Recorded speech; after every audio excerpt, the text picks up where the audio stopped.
कि जब संविधान और कानून में बदलाव करके धारा 370 को हटाया जा सकता है तो कानून और संविधान में बदलाव करके क्या महाबोधि मंदिर बौद्धिस्टों के हाथों में नहीं सौंपा जा सकता है क्या? आज पूरा देश जो है मनुवादियों और सामंतवादियों के कब्जा में है। आप कैसे कहते हैं कि हम भारत को बुद्धमय भारत बना लेंगे? बुद्धमय भारत बनाने से पहले आपको देश से मनुवादियों और सामंतवादियों को सत्ता से हटाना पड़ेगा। सम्राट अशोक अमर रहे, सम्राट अशोक अमर रहे। अशोका विजयदशमी धम्म दिवस का अध्यक्षता कर रहे सम्मानित अध्यक्ष भंते धम्म गुरु धम्म पुत्र, इस मंच का संचालन कर रहे भाई साजिद हुसैन जी, भंते विमल कीर्ति जी जो इस कार्यक्रम का आयोजक हैं, इस कार्यक्रम का मुख्य अतिथि एवं उद्घाटनकर्ता बिहार विधानसभा का पूर्व अध्यक्ष उदय नारायण चौधरी जी, इस क्षेत्र का विधायक अजीत कुशवाहा जी, राखी रावण जी जो दिल्ली से जो गाजियाबाद से चलकर आई हैं, अनिल कुमार जी जो प्रदेश पदाधिकारी हैं बहुजन समाज पार्टी का, वंदना सिद्धार्थ जी जो दिल्ली से आई हैं, डब्लू भंते जी जो बोधगया से आए हैं, अनिल प्रधान जी, गोपाल प्रसाद मौर्य जी, निर्भय कुमार सिंह जी जो अधिवक्ता हैं सासाराम से आए हैं, मिथिलेश सिंह जी, प्रोफेसर ब्रदर महान जी जो डुमरी से आए हैं, ओम प्रकाश कुशवाहा जी, धर्मदेव सिंह जी, अश्विनी कुमार जी, सोनू कुमार जी, श्री भैया राम भारती जी, श्री अनिल दास जी, सत्येंद्र कुशवाहा जी, सुरेंद्र कुशवाहा जी एवं तमाम सम्मानित मंच और इस धम्म दिवस में आए हुए सभी माताओं एवं बहनों, भाइयों एवं बच्चों एवं पत्रकार बंधुओं, आप सभी लोगों को नमो बुद्धाय, जय भीम, जय भारत, जय मंडल, जय संविधान। साथियों, पूर्व के सारे वक्ताओं ने की चाहत है कि भारत बुद्धमय भारत बने। बुद्धमय भारत बनाने के लिए सभी वक्ताओं ने अपना अपना बात रखा, लेकिन मैं समझता हूं कि जब तक हम अपने विचारों में सिद्धांतों में परिवर्तन नहीं लाएंगे, दोस्त और दुश्मन को नहीं पहचानेंगे, तब तक बुद्धमय भारत बनाना संभव नहीं है। आपको समझना पड़ेगा 180 वर्ष ईसा पूर्व मौर्य वंश का लास्ट शासक राजा बृहदत्त का हत्या किसने किया? उन्हीं का बनाया हुआ सेनापति पुष्यमित्र शुंग ने राजा बृहदत्त का हत्या किया। और वो किस समाज से था? जिसके लिए जगदेव बाबू ने 10% का नारा दिया था। उसके बाद आप चले आइए बाबा भीमराव अंबेडकर पर। और राजा बृहदत्त का हत्या हुआ क्यों? कि राजा बृहदत्त ने एक मनुवादी को अपना सेनापति बनाने का काम किया था। उसके बाद बाबा भीमराव अंबेडकर 14 अक्टूबर 1956 को बुद्ध धर्म का दीक्षा लेते हैं और घोषणा करते हैं कि आने वाले 10 वर्षों में मैं पूरे भारत को बुद्धमय बनाने का काम करूंगा। उसके बाद ही उनके हत्या का साजिश रचा जाता है। 15 अक्टूबर 1948 को बाबा भीमराव अंबेडकर का सविता अंबेडकर के साथ शादी होता है।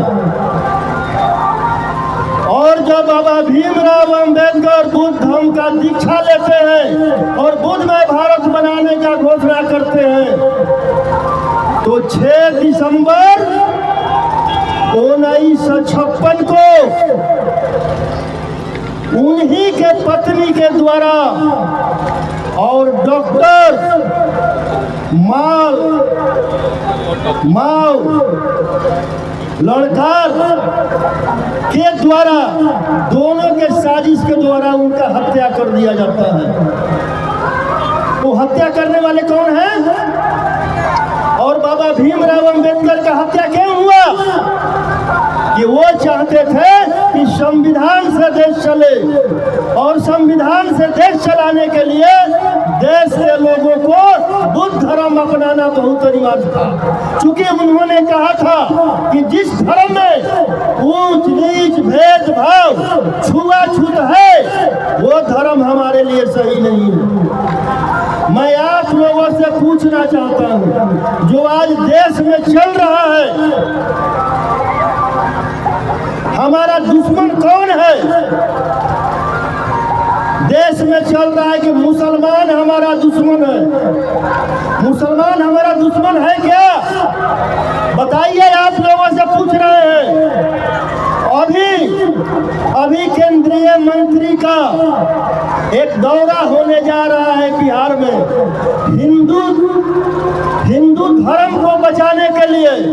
मैं आप लोगों से पूछना चाहता हूं, इसमें जितने भी हिंदू भाई हैं, थोड़ा एक बार हाथ उठा दीजिएगा।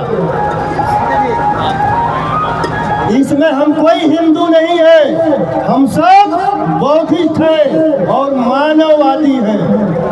लेकिन मानववादी विचारधारा को हमें लेकर चलना पड़ेगा। और मानववादी विचारधारा कहता है कि कुछ भी मानने से पहले उसको अच्छी तरह जान लीजिए। लेकिन हम जानने का प्रयास करते हैं क्या?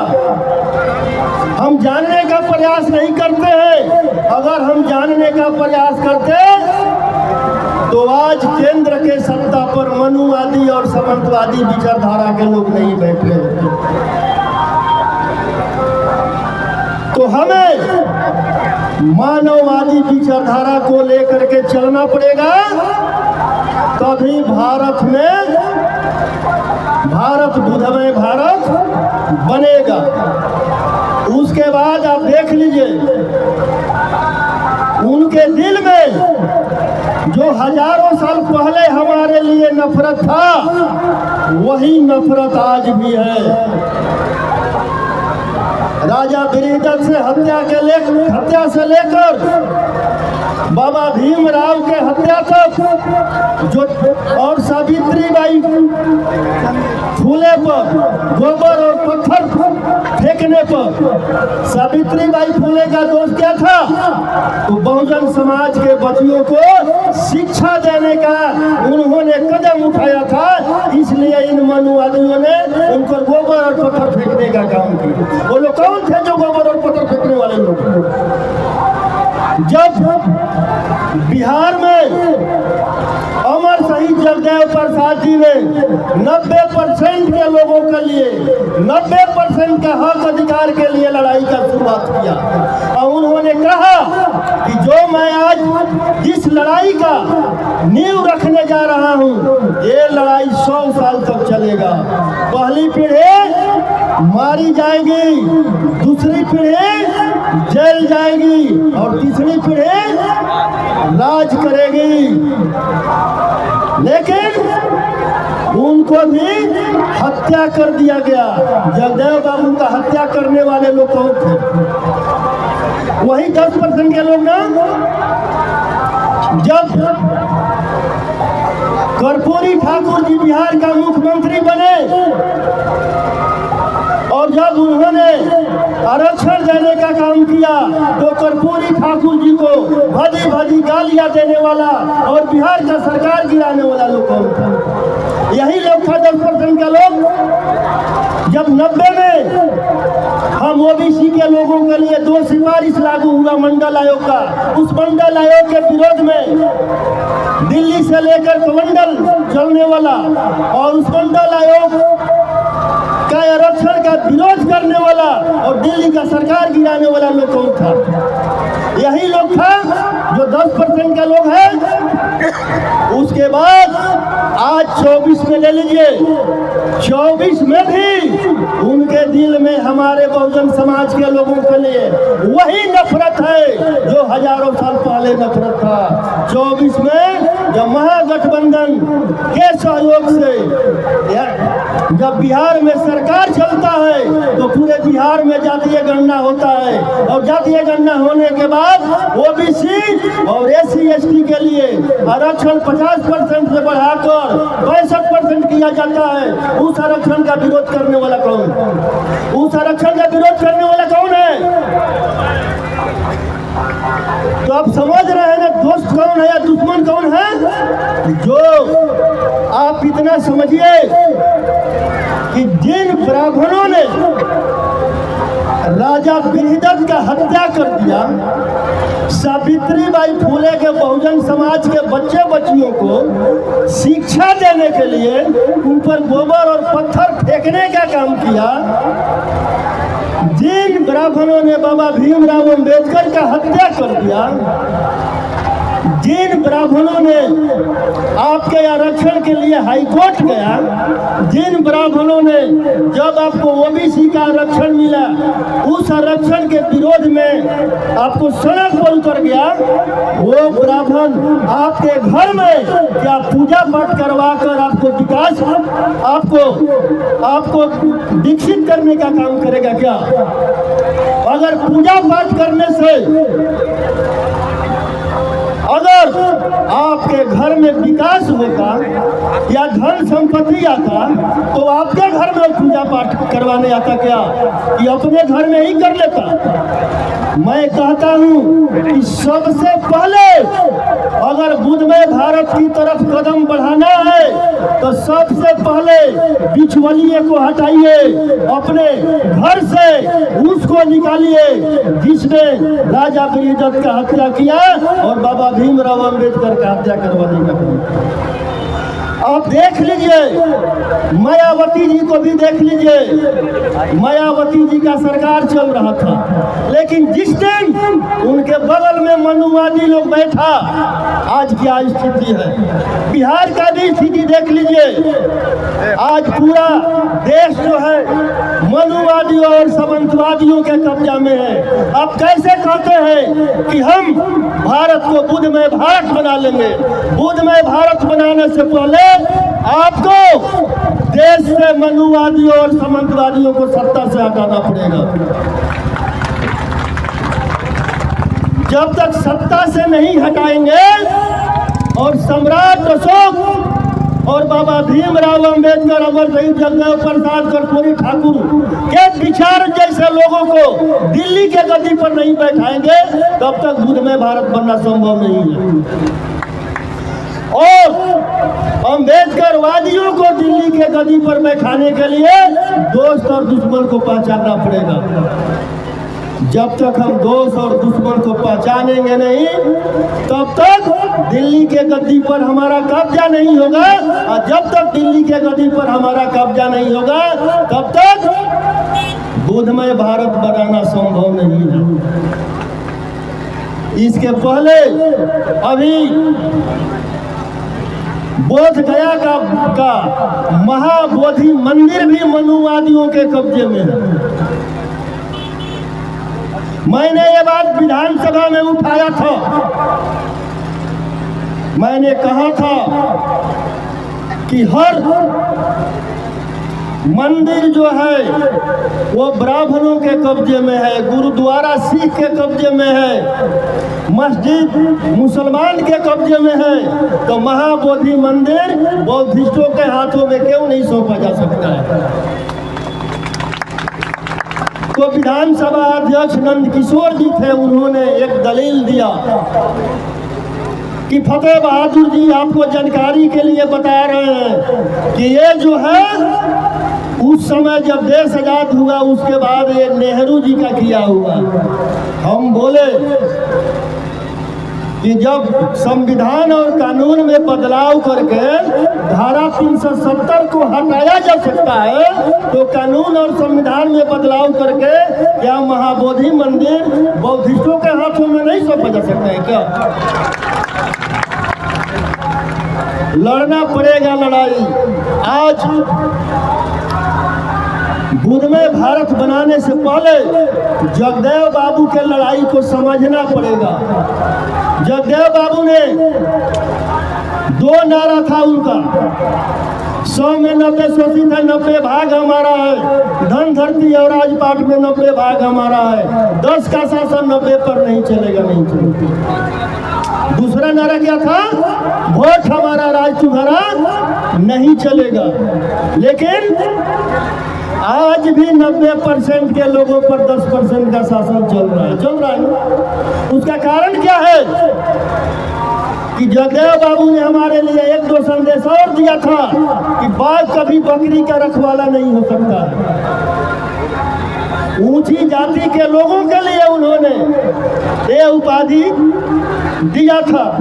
और एक बात और बहुजन समाज के लोगों के लिए कहा था कि बाघ और बकरी कभी एक घाट पर पानी नहीं पी सकता, ये प्रकृति का नियम है। और जो बहुजन समाज के लोग बाघ और बकरी को एक घाट पर पानी पिलाने का बात करता है, या तो वो खुद मूर्ख है या समाज को धोखा देने का काम कर रहा है। ऐसे लोगों से सावधान रहना, ऐसे लोगों से सावधान रहना।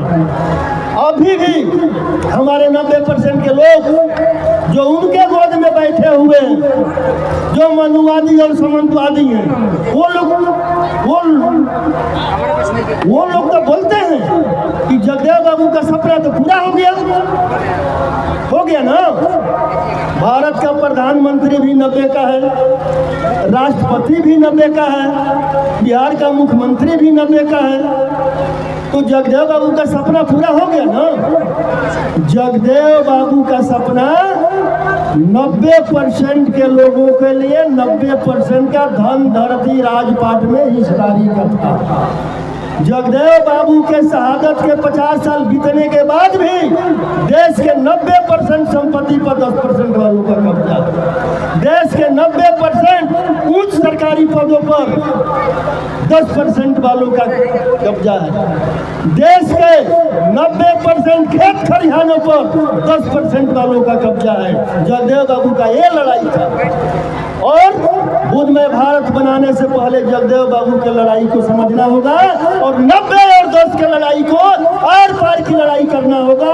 और ये हमारे शीर्ष नेतृत्व को करना होगा, तब बुध में भारत बनाना संभव है। जब तक हम ये चाहते हैं कि बाघ और बकरी को हम एक घाट पर पानी पिला देंगे, ये संभव नहीं है। बाघ और बकरी को एक घाट पर पानी पिलाना, ऐसे लोग समाज को धोखा देने का काम कर रहे हैं। ऐसे लोगों से सावधान रहना है। आप देखे होंगे 24 के चुनाव में जो लोकसभा का चुनाव था, हमारे ही बहुजन समाज के लोग आते थे ना, हम भी तो आप ही के समाज के। लेकिन वो क्या, उनके गोद में बैठे हुए हैं और गोद में बैठकर वो कर क्या रहे हैं, उसके लिए काशी राम जी का चमचा युग आपको पढ़ना होगा। हमारे ही लोग कुछ चमचे हो गए हैं जो उनके गोद में बैठकर हमारे लोग का सौदा करते हैं। और जिनको जवानी में चमचागिरी का लत लग जाता है वो ता जीवन दलाली करने का काम करता है। जब तक हमारे 90% के लोग ऐसे दलालों से सावधान नहीं होगा, तब तक बुध में भारत बनाना संभव नहीं है। आप लोग तैयार हैं बुध में भारत बनाने के लिए? तो आप लोग जो भी सुखी संपन्न लोग हैं, हाथ फैलाइए, सीना चौड़ा करिए, पिछड़े, दलित, गरीब, गुरबे को सीने से लगाइए। अगर आप सीने से लगाने में कामयाब हो गए तो बुध में भारत बनने से कोई रोक नहीं सकता है मेरे साथियों, कोई रोक नहीं सकता है। इधर से भी आदेश आ रहा है कि अपने बात को समाप्त करिए। तो मैं आखिरी बार आप लोगों से आप लोगों से एक आखिरी बात बोल करके समाप्त मैं करूंगा